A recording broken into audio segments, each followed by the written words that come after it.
Hello बच्चों, आज का चैप्टर है फ्रैक्शंस एंड डेसिमल्स। चैप्टर बहुत बढ़िया है और आसान चैप्टर है। बच्चों को दिक्कत आ जाती है, लेकिन आज का दिक्कत इसको कंप्लीट पूरी दिक्कत खत्म कर देंगे।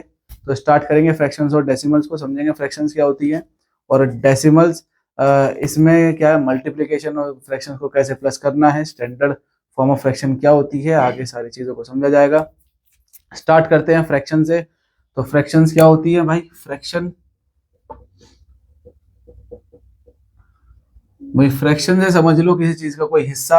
आपने हिस्सा जो है, मान लो एक भाई पिज्जा लिया है आपने। पिज्जा की स्लाइसेस कटी हुई हैं ये,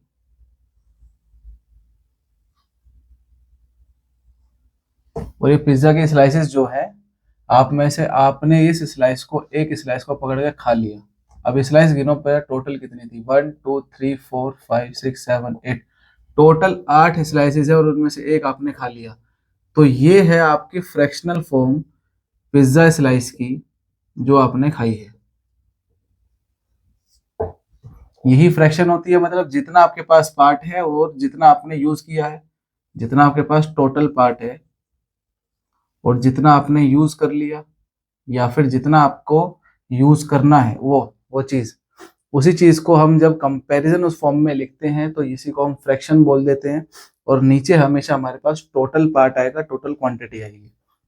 ठीक है। दूसरी चीज, अगर ये तो थी हमारे जितना यूज किया, और टोटल से कंपेयर करा जाएगा अगर हमारे पास कितना बचा है। 7 पार्ट्स बचे हैं टोटल 8 में से, तो ये हो जाएगी जितनी हमारी लेफ्ट थी, लेफ्ट क्वांटिटी की। फ्रैक्शन से समझ में आया बात? कि हमारे पास फ्रैक्शन का मतलब होता है कि भाग को, एक भाग को लिखना कि टोटल में से हमने कितना भाग इस्तेमाल करा है। ठीक है। अब फ्रैक्शंस काफी तरीके के होते हैं, प्रॉपर फ्रैक्शन, इम्प्रॉपर फ्रैक्शन और मिक्स्ड फ्रैक्शन। प्रॉपर फ्रैक्शन क्या होती है? प्रॉपर फ्रैक्शन होती है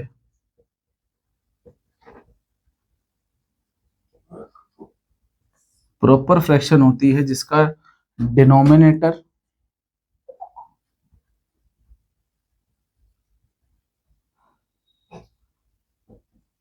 बड़ा होगा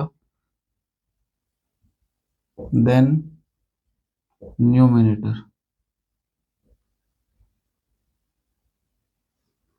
एग्जाम्पल, जैसे 1/4 लिख दो, 2/5 लिख दो, 3/7 लिख दो। ये सारे के सारे प्रॉपर फ्रैक्शन के एग्जाम्पल्स हो जाएंगे। इसमें देख रहे होंगे कि जो डिनोमिनेटर है वो न्यूमिनेटर से बड़ा है, डिनोमिनेटर है न्यूमिनेटर से बड़ा है, और इसमें भी सेम केस अप्लाई हो रहा है। इम्प्रॉपर फ्रैक्शन,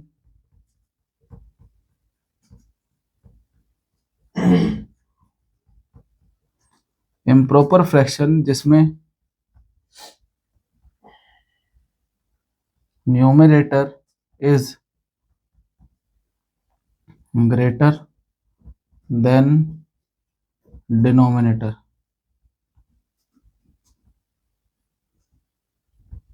न्यूमिनेटर जो है वो डिनोमिनेटर से बड़ा होगा। इसका उल्टा कर देना, 4/2 लिख दो, या 3/2 लिख दो, 7/5 लिख दो। तो ये सारी चीजें हो जाएंगी इम्प्रॉपर फ्रैक्शन के एग्जाम्पल। समझ में आया भाई? प्रॉपर फ्रैक्शन में नीचे वाला चीज जो तो डिनोमिनेटर होता है वो बड़ा होगा न्यूमिनेटर से। फ्रैक्शन में इसको समझ लो, ऊपर वाला भाग numerator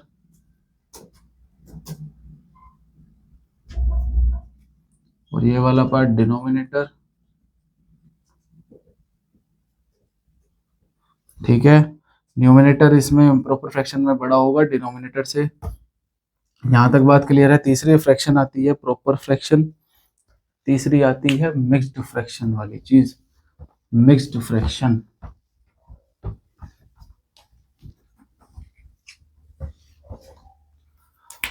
mixed fraction. So mixed fraction क्या हुआ? इसमें एक हमारे पास होल नंबर के साथ साथ एक प्रॉपर फ्रैक्शन जुड़ा हुआ होता है। होल नंबर इज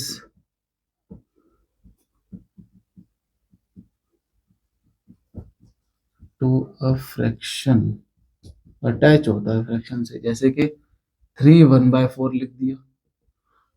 अब इसको फ्रैक्शन की जगह प्रॉपर फ्रैक्शन लिखते हैं।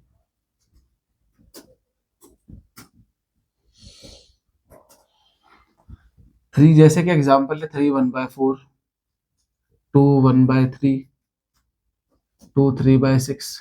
तो ये कुछ एग्जाम्पल है मिक्स्ड फ्रैक्शन के। ये ध्यान रखना, मिक्स्ड फ्रैक्शन हमेशा और हमेशा इम्प्रॉपर फ्रैक्शन की ही बनेगी। जैसे कि मैंने लिखा 7/4। अब इसका मुझे मिक्स फ्रैक्शन फॉर्म में लिखना है। कैसे लिखोगे? तो 7 को 4 से जरा डिवाइड करो, 4 1 जा 4, बचा डिनोमिनेटर 3। तो जो रिमाइंडर बचता है उसको तो ऊपर लिखते हैं, जिससे करा 4 इधर, और जितना ये क्वेश्चन आया है उसको इधर लिख दो। ये बन जाएगी हमारी इसकी मिक्स्ड फ्रैक्शन वाली फॉर्म।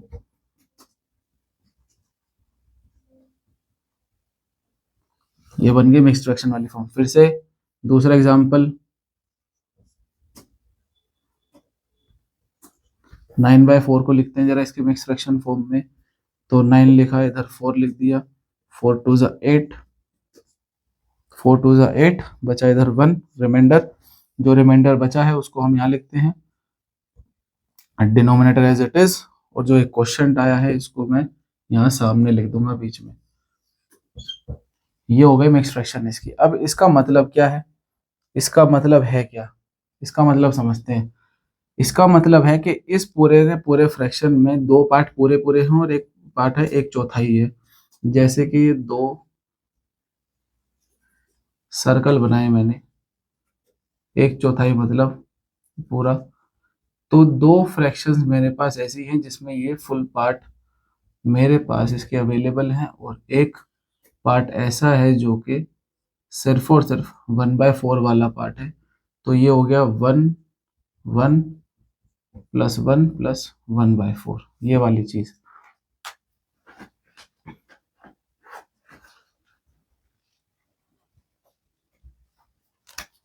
ये पूरा का पूरा पार्ट 1, एक पार्ट 1 1/4।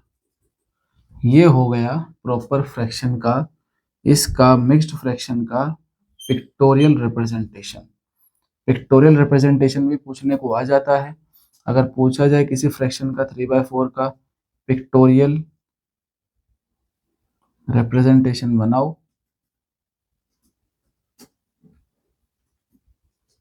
तो इस केस में टोटल या तो सर्कल बना सकते हो या फिर स्क्वायर बना दो। इसको 4 भाग में डिवाइड कर दो और 3 पार्ट्स को आप शेड कर दो, क्योंकि जितना न्यूमिनेटर में लिखा होता है उतना पार्ट आपने यूज किया है और बचा हुआ ही है जो यूज नहीं हुआ। तो 3/4 ये हो गया इसका पिक्टोरियल रिप्रेजेंटेशन इस वाली चीज का। और अगर मिक्स फॉर्म में आएगा तो पहले आपको दो पार्ट फुल बनाने पड़ेंगे, उसके बाद ये लास्ट वाला पार्ट इस तरीके से बनाना पड़ेगा, तभी आप इसको 2 1/4 फॉर्म में लिख पाओगे। ये रही सारी की सारी चीज मिक्स फ्रैक्शन वाली। प्रॉपर इम्प्रॉपर फ्रैक्शन हो गई है। अब फ्रैक्शंस को जरा एडिशन समझते हैं। एडिशन का समझते हैं पहले। एडिशन कैसे करोगे उससे पहले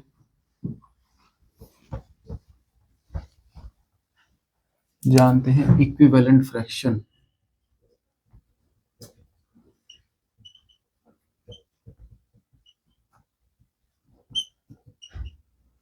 जरा इक्विवेलेंट फ्रैक्शन के बारे में समझते हैं। ये मान लो एक फ्रैक्शन लिखी मैंने 1/4। इक्विवेलेंट फ्रैक्शन माने इसके जैसे फ्रैक्शन, इसके जैसे फ्रैक्शन, इसके जैसे फ्रैक्शन मैंने लिख दी 4/16। हो सकती है 2/8 भी हो, 3/12 भी हो, या फिर 5/20 हो सकती है। अब ये कैसे आई? ये सारी की सारी है इक्विवेलेंट फ्रैक्शन 1/4 की, लेकिन आई कैसे? आई कैसे? इसके स्टैंडर्ड फॉर्म से। तो स्टैंडर्ड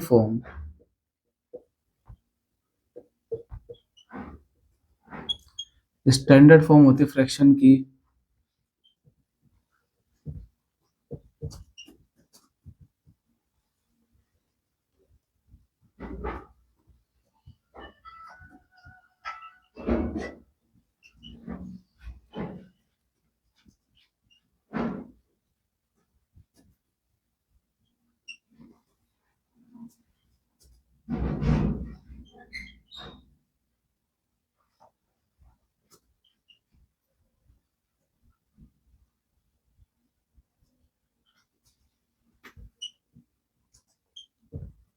सिर्फ और सिर्फ वन हमारे पास स्टैंडर्ड फॉर्म में न्यूमिनेटर और डिनोमिनेटर का कॉमन फैक्टर होगा।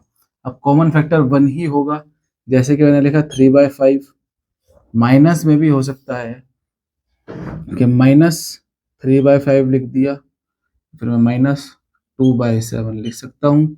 इन केस में क्या होगा कि दोनों आपस में क्या होना चाहिए, या फिर ओनली नंबर वो हो, या फिर मैं लिख सकता हूँ कि को प्राइम नंबर्स होंगे इफ, और लिख दो if both numerator and denominator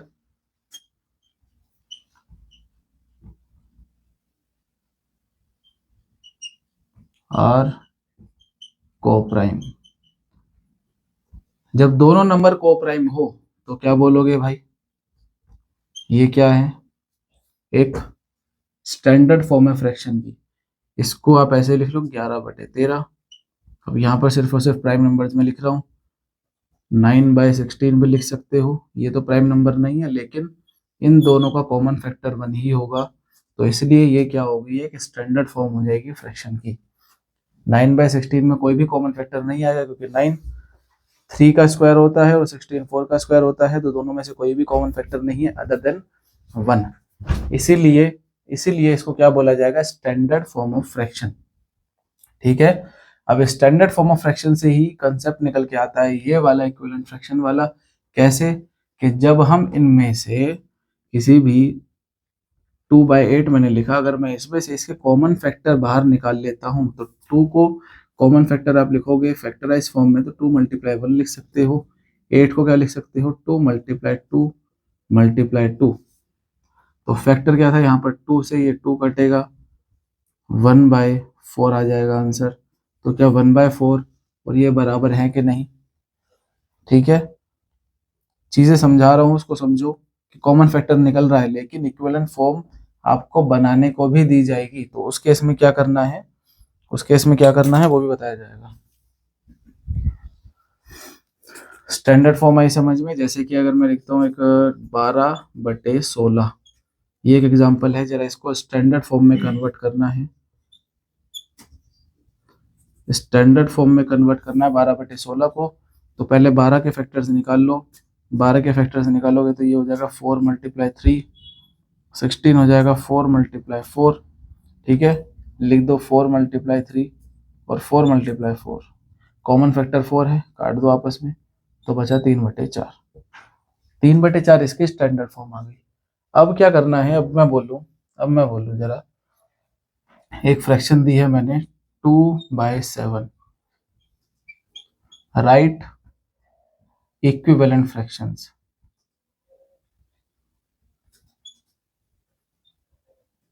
equivalent fraction आपको इनकी लिखनी है, तो कैसे लिखोगे, कुछ नहीं करना, सिर्फ और सिर्फ नंबर्स को मल्टीप्लाई करते जाओ ऊपर नीचे सेम सेम नंबर से। जैसे कि 2/7 है, पहले 2 की टेबल चलाओ, तो ये याद रखना है कि 2 जो नंबर मल्टीप्लाई ऊपर किया है वही नीचे मल्टीप्लाई होगा, तो जो नंबर न्यूमिनेटर में मल्टीप्लाई करोगे वो नंबर डिनोमिनेटर में मल्टीप्लाई करोगे, जब भी इक्विवेलेंट फ्रैक्शन वो बनेगी। और ऐसा क्यों करा, क्योंकि यहाँ से आप इसको कंपेयर करो जरा, यहाँ से अगर कंपेयर करोगे तो यहाँ पर क्या हो रहा है, अगर मैं 3/4 लिखता हूँ, इसमें अगर मैं इक्विवेलेंट फ्रैक्शन ना लिख के अगर मैं बोलूँ इसकी इक्विवेलेंट फ्रैक्शन बनानी है, तो क्या करा होगा मैंने, 4 को ही तो दोनों तरफ मल्टीप्लाई करा होगा, जब भी तो कॉमन फैक्टर मेरा दोनों में 4 निकल के आया। वही सेम चीज इधर करनी है, मतलब इसी चीज का उल्टा करना है इधर। अगर स्टैंडर्ड फॉर्म बोली है तो कॉमन फैक्टर्स निकालने हैं, अगर इक्विवेलेंट फ्रैक्शन निकालनी है तो कॉमन नंबर्स को मल्टीप्लाई करना है। तो 2 2 ज़ा 4 और 7 2 ज़ा 14, ऐसे ही मल्टीप्लाई 3/3 भी कर सकते हो, क्या आ जाएगा 6/21।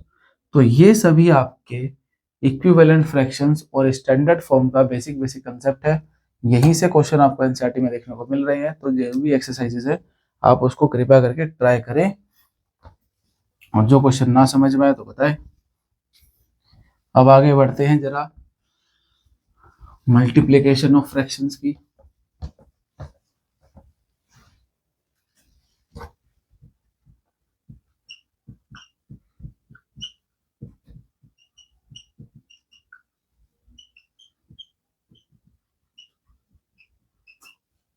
बहुत आसान है, बहुत आसान है। एक फ्रैक्शन है 2/3 मल्टीप्लाई 4/3। क्या करना पड़ेगा? कुछ नहीं, ऊपर वाले को ऊपर वाले से मल्टीप्लाई, नीचे वाले को नीचे वाले से मल्टीप्लाई। 2 4 जा 8 और 3 3 जा 9, ये आंसर। करना क्या है? 3/4 मल्टीप्लाई 4/6, कुछ नहीं करना, ऊपर वाले को ऊपर वाले से मल्टीप्लाई, 4 3 जा 12 और 4 6 जा 24। लेकिन कभी ऐसे चीजें निकल के आ जाएं, कभी ऐसी फ्रैक्शन निकल के आ जाए कि आपको जो है लग रहा है, दिख रहा है कि इसमें कॉमन फैक्टर्स हैं, और सबसे पहले तो मैं बोलूंगा भाई चेक ही करो कि क्या किसी फ्रैक्शन में कॉमन फैक्टर तो नहीं है। अगर आ रही हैं तो ठीक, नहीं आ रही है तो बहुत बढ़िया। 12 का फैक्टराइज करो भाई, 4 मल्टीप्लाई 3, और इसको क्या कर सकते हो, 24 को 6 4 जा 24। कॉमन फैक्टर दोनों में 4 आ रहा है, काट दो, 3/6 हो गया। अब 3/6 को और कर सकते हो, इसको लिख दो 3 मल्टीप्लाई 1, इसको लिख दो 2 मल्टीप्लाई 3, 3 से 3 कैंसिल आउट, 1/2। ठीक है, तो इस फॉर्म का आंसर जो आएगा वो ये आएगा, ना कि ये। हमेशा हमें ये ध्यान रखना है कि जो आंसर आए वो स्टैंडर्ड फॉर्म में आए, ना कि हमारे ये मल्टीपल्स वाली फॉर्म में आए। ये हमको ध्यान रखना है। मल्टीप्लिकेशन में और कुछ नहीं है। अगर मिक्स्ड फ्रैक्शन भी अगर हम देते हैं, चलो इस तरीके से कोई क्वेश्चन है, 2 मल्टीप्लाई 3 1/4, ये एक हमारे पास होल नंबर है और ये मेरे पास मिक्स्ड फ्रैक्शन में नंबर है, इसको कैसे करोगे? तो जब मेरे पास इसके नीचे कुछ नहीं होता तो मैं इसके नीचे 1 लिख दूंगा, और मल्टीप्लाई, इसको सॉल्व करने का तरीका सबको पता ही है कि इसको सॉल्व कैसे करा जाता है। तो 3 लिख दो इधर, मल्टीप्लाई 4 प्लस 1/4। सबसे पहले करना क्या है, 3 1/4 लिखा है, 4 को 3 से मल्टीप्लाई करो, और जो आंसर आएगा उसमें इसको ऐड कर दो, 1 को, आंसर आ जाएगा। जैसे कि 3 मल्टीप्लाई 4 किया और प्लस 1 कर दिया, और अपॉन में 4 ही आएगा। ठीक है, पहले ये डिनोमिनेटर इससे मल्टीप्लाई होगा होल नंबर से, और जो आंसर आएगा उसमें ये न्यूमिनेटर प्लस होगा, और डिनोमिनेटर मेरा एज इट इज 4 ही रहेगा, उसमें चेंज नहीं आएगा। तो आंसर आया 4 3 जा 12 प्लस 1 13 अपॉन में 4। ठीक है, मल्टीप्लाई कर दो, 13 2 जा 26/4। क्या फैक्टर्स निकल सकते हैं? बिल्कुल निकल सकते हैं। 13 मल्टीप्लाई 2 लिख दो इसको, और 2 मल्टीप्लाई 2, 2 से 2 कैंसिल आउट, तो ये आंसर आएगा 13/2। ये है मल्टीप्लिकेशन ऑफ फ्रैक्शंस। कैसी रही? ये तो बहुत आसान है, इसमें तो ज़्यादा कुछ दिमाग वाली बात है भी नहीं। सीधा सीधा आपको मल्टीप्लाई करना है और कॉमन फैक्टर्स निकाल देने हैं, आंसर आपके पास हाथ में आ जाएगा। डिवीजन पे आते हैं, डिविजन ऑफ फ्रैक्शंस वो कैसे होता है। सो डिवीजन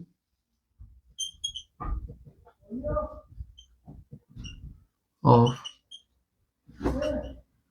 फ्रैक्शन, फ्रैक्शंस को डिवाइड करना है 2/3। तो ये मैंने फ्रैक्शन लिखी 1/4 डिवाइडेड बाय 2/3, इनको डिवाइड करना है दो फ्रैक्शंस को।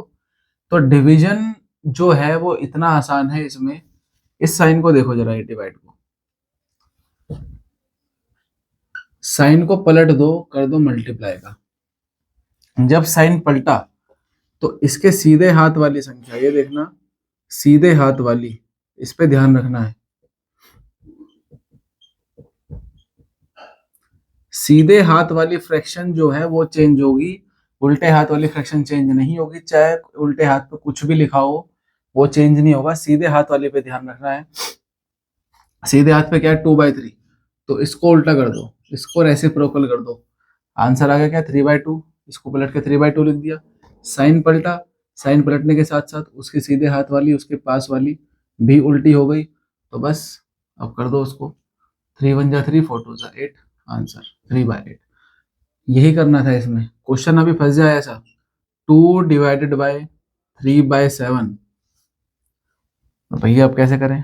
कुछ नहीं करना, जो बताया था, जब फ्रैक्शन के जब नंबर के नीचे कुछ ना हो तो उसके नीचे 1 मान लो, ठीक है, और डिवाइड का साइन हटा के मल्टीप्लाई का पलट दो सीधे हाथ वाली संख्या को, 7 2 जा 14 और 3 1 जा 3। ठीक है, डिवीजन में इतना सिंपल चीज करनी है। अब इसी में मिक्स फ्रैक्शन वाला केस आ जाए, इसमें भी सेम चीज करनी है। 3 मल्टीप्लाई, पहले इसको सॉल्व करो, 3 मल्टीप्लाई 7 प्लस 1/7, 3 मल्टीप्लाई 7 3 जा 21 प्लस 1 22/7,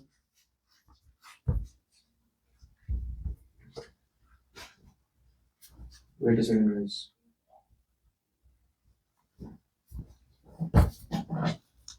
तो ये सॉल्व करने के बाद पहले मैंने इसको सॉल्व किया, फिर मैंने इसको सॉल्व करने के बाद यहाँ पर लिख दिया। अब मैं साइन चेंज करूंगा, वो यहाँ पर पहले गलती से हो गया था, उसको ध्यान ना देना भाई। मल्टीप्लाई का साइन, संख्या क्या हो जाएगी, पलट जाएगी सीधे हाथ वाली, तो ये हो जाएगा नीचे वाला ऊपर आ जाएगा 7 और ऊपर वाला नीचे 22 और इसके नीचे 1, ये हो गया है 21/22। ये है क्वेश्चंस जो कि इम्पोर्टेंट भी हैं। ऐसे ही क्वेश्चंस आपको बुक में देखने को मिलेंगे। कराए किस लिए है कि भाई क्योंकि खाली नहीं बैठना है, बुक में दिमाग मारनी है, कॉपी पेन उठाओ और लग जाना एक्सरसाइज करने में। जरा अब आते हैं डिविजन ऑफ फ्रैक्शंस हो गया, अब एडिशन आते हैं जो कि बड़ा इंपॉर्टेंट पार्ट है फ्रैक्शन का। भाई एडिशन, एडिशन ही नहीं हो पाता बच्चों से, बस एडिशन, एडिशन। अब जरा आते हैं एडिशन। फ्रैक्शन लिख दी, ये आसान वाले पार्ट पे आते हैं, 1/4 प्लस 1/3। अब इसको ऐड करके लिखना है। दो तरीके हैं। पहला तरीका,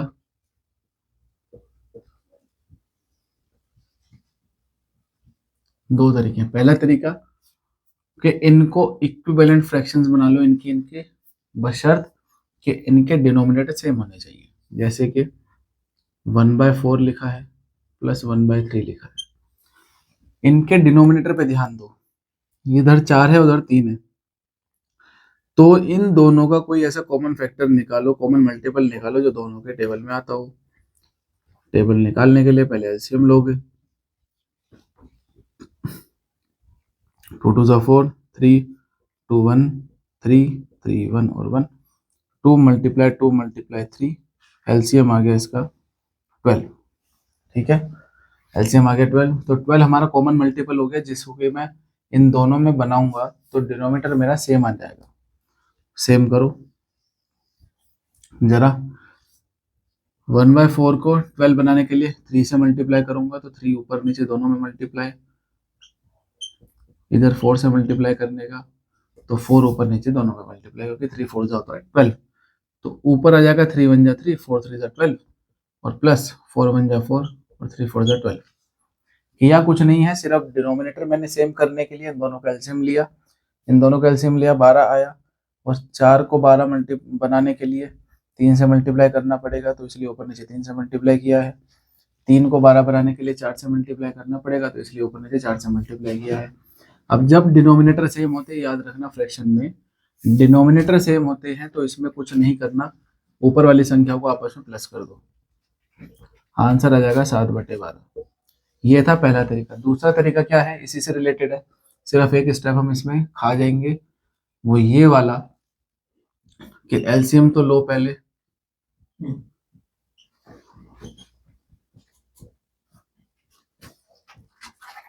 एलसीएम ले लिया, कितना आ गया 2 मल्टीप्लाई 2 मल्टीप्लाई 3 आ गया 12, तो 12 इधर लिख दो नीचे, 12 को 4 से डिवाइड करो, 3 आ गया, 3 को इसमें मल्टीप्लाई करना है, प्लस 3 को फिर 12 को 3 से डिवाइड करो, 4 आया, और इस 4 को ऊपर 1 में मल्टीप्लाई कर दो। ये पार्ट समझ नहीं आया तो ये ध्यान रखो कि 4 के टेबल में 12 कितने पे आ रहा है, 3 पे आ रहा है, तो वही डिजिट ऊपर मल्टीप्लाई करनी है, और 3 की टेबल में 12 कितने पे आ रहा है, 4 पे आ रहा है, तो वही डिजिट 4 पे मल्टीप्लाई करनी है। ये कितने पे बन रहा है, मल्टीप्लाई 3 करके, और ये वाला कितने पे बन रहा है, मल्टीप्लाई 4 करके। इसलिए ऊपर 3 मल्टीप्लाई हुआ है, इसलिए ऊपर 4 मल्टीप्लाई हुआ है। तो 3 + 4/12 7/12। ये है एडिशन ऑफ फ्रैक्शंस। अब एक पार्ट इसमें आता है इंटीजर्स वाला, माइनस प्लस वाला।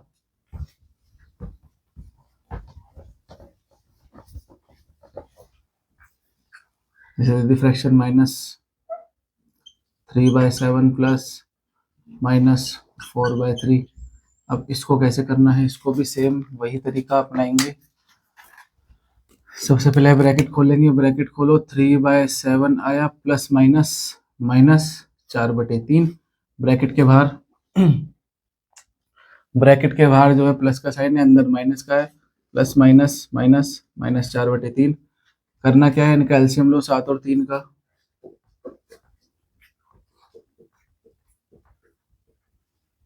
7 और 3, 7 × 3 कितना हो गया, 21। 21 इधर आ गया, 21। 7 के टेबल में 21 कितने पे आ रहा है, 3 पे, और 3 के टेबल में 21 7 पे। तो इस 3 को इसमें मल्टीप्लाई कर दो, माइनस इस 7 को इसमें मल्टीप्लाई कर दो,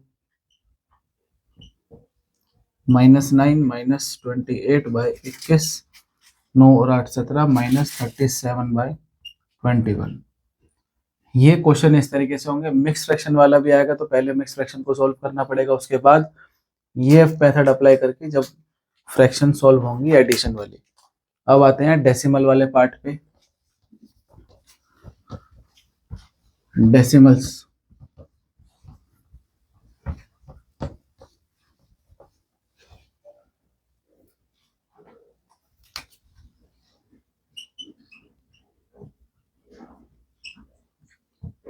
डेसिमल के पॉइंट है भाई, देखो 0.1 लिखा है, 0.25 लिखा है, 0.375 लिखा है। पॉइंट के बाद वाले डिजिट को हमेशा नंबर्स में पढ़ते हैं, ये नहीं कि 0.25 बोल रहे हो, 0.375 बोल रहे हो, नहीं।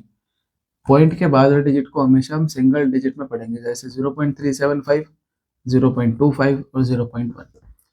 अब इसमें क्या चीज है, 0.1 को आसान वाला केस है, अगर 10 से मल्टीप्लाई कर रहे हो, इसमें करना कुछ नहीं, यहाँ पे 0 देखो, इधर पॉइंट देखो। मल्टीप्लाई के केस में पॉइंट जो होगा वो सीधे हाथ की तरफ शिफ्ट होता है, इन।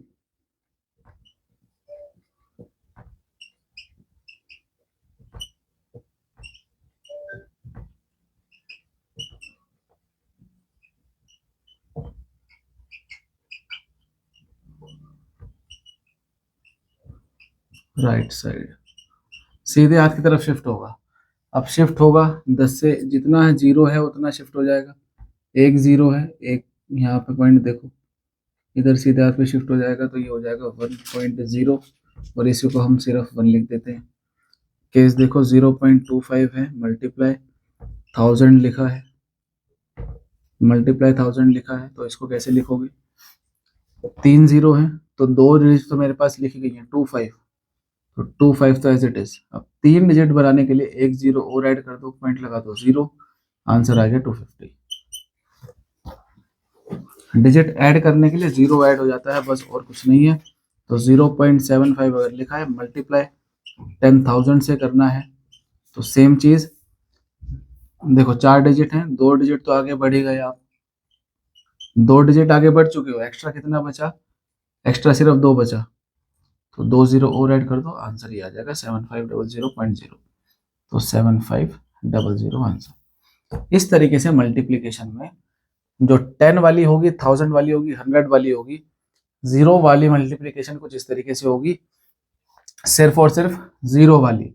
उस केस में क्या होगा, मल्टीप्लीकेशन जो है, जो साइन है डेसिमल का, वो राइट साइड की तरफ शिफ्ट हो जाएगा। और अगर आप अलग अलग नंबर्स को मल्टीप्लाई कर रहे हो, जैसे 0.6, तो इस केस में जितने डेसिमल्स होते हैं उतने ऐड हो जाएंगे। जैसे इन दोनों को मल्टीप्लाई करो, 6 3 का कितना होता है, 18, और डेसिमल कितने दोनों के मिला के, एक इसका और एक इसका, 2 हो गए, 1 + 1 2 हो गए। तो 2 डिजिट पहले यहाँ पे पॉइंट लगाना है, 1 2.0, ये आंसर। सेम केस ऐसे 0.25 और मल्टीप्लाई 0.3 लिखा है। ठीक है भाई, 0.25 और 0.3 लिखा है, तो 0.25 है ना, 25 × 3 करो, पहले पहले इन डिजिट्स को मल्टीप्लाई करो, पॉइंट की बात बाद में। आंसर आया 75। अब पॉइंट कब लगाएगा, पॉइंट कब लगेगा, देखो भाई, 1 पॉइंट इसका और 2 पॉइंट इसके, तो 3 पॉइंट हो गए टोटल।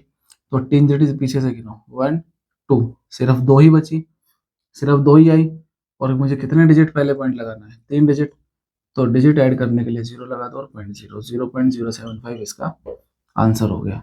तो मल्टीप्लिकेशन में कुछ इस तरीके से, जब नंबर्स वाले हो और जब जीरो वाले हों, 10 100 1000 10,000, तो ये वाला कुछ इस तरीके से होगा। ठीक है, सेम केस डिवीजन में चलेगा, सेम केस चलेगा डिवीजन में। डिवीजन में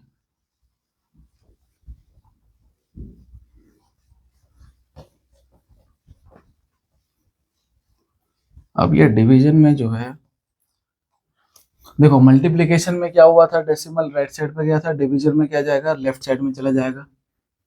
तो इफ मैं लिखता हूं 75 डिवाइडेड बाय 100, इसको मुझे डेसिमल फॉर्म में लिखना है। तो मैंने क्या बोला, इसको लिखो पहले 75/100। तो इस केस में क्या होगा, जितने जीरो हैं, डिवाइड है तो इन डिवाइड,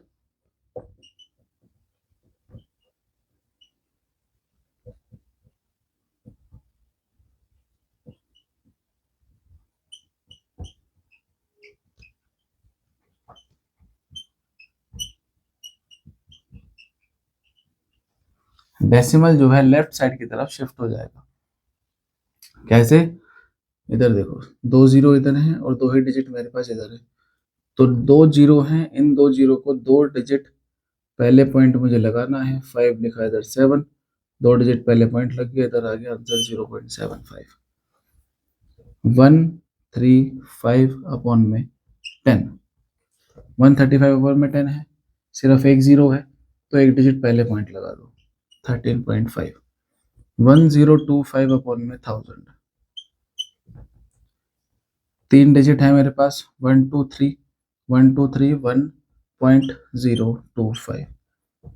तो ये है डेसिमल शिफ्टिंग का तरीका जब डिवीजन में हो। अब आते हैं, अगर नंबर्स डिजिट्स अगर डिवीजन में होते हैं, जैसे कि 1.25 डिवाइडेड बाय हो रहा है 0.05, इसको कैसे करोगे, इसको कैसे करोगे, तरीका ये है इसको करने का, पहले 125 को 5 से करो,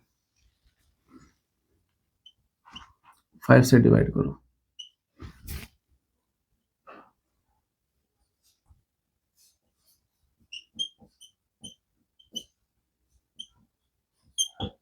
आंसर आ गया 25।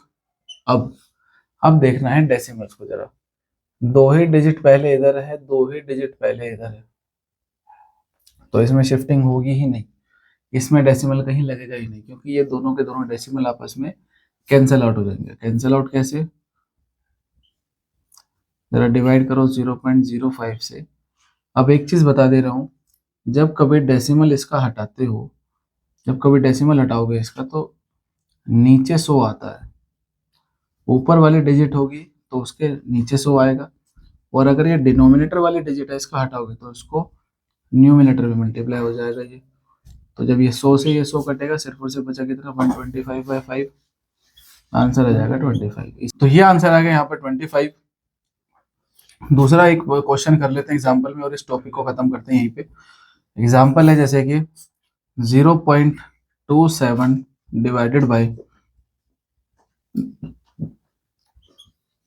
0.9, सॉरी 0.27 डिवाइड बाई 0.9। अब इसको किस तरीके से डिवाइड करना है, देखो वही सेम तरीका, लिख दो 0.9 इधर, ठीक है,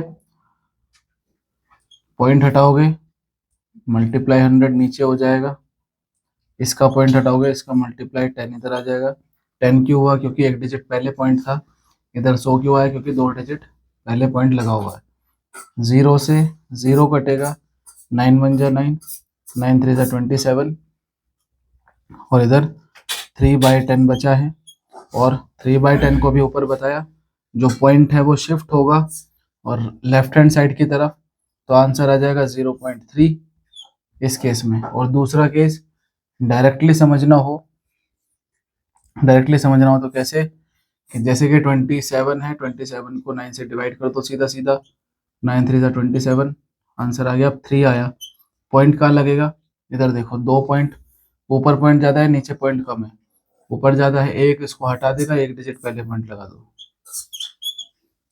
ऊपर 2 पॉइंट पहले ज्यादा है ना, और नीचे 1 है, तो इसका 1 हट जाएगा, ये शिफ्ट इधर की तरफ हो जाएगा राइट हैंड साइड में, तो पॉइंट आ जाएगा 0.3। आंसर ऐसे आ जाएगा इसका।